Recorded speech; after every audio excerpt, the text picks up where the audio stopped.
အားလုံးပဲမင်္ဂလာပါကျွန်တော် Jellyfish အရှုပ်တုတ်စနီလောက်ပြမှာဖြစ်ပါတယ်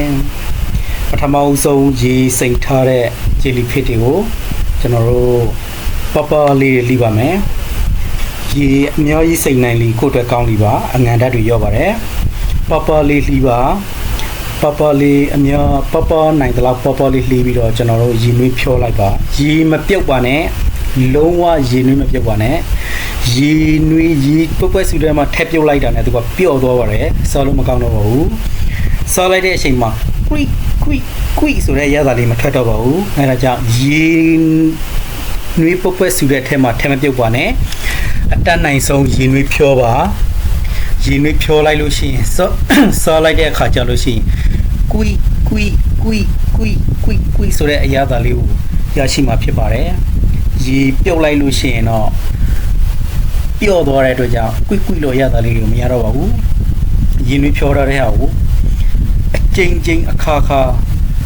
ရေစစ်ပါတောက်တဲ့အထဲမှာရေတွေမပါအောင်လို့ကျွန်တော်ကအခုလိုမျိုး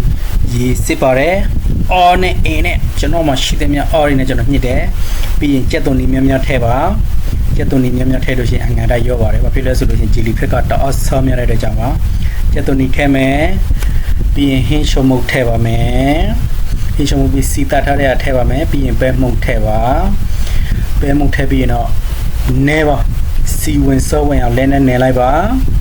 စီဝင်စောအောင်မြည်ပြီးတော့ဟောမြည်ကြည့်လိုက်ပါပြီ Oh my god တကယ်ကိုကောင်းတဲ့ရေခုတုပ်ကိုရရှိတော့ပါပြီဒါကျွန်တော်အမြန်ဆုံးနည်းနဲ့တုပ်ပြတာဖြစ်ပါတယ်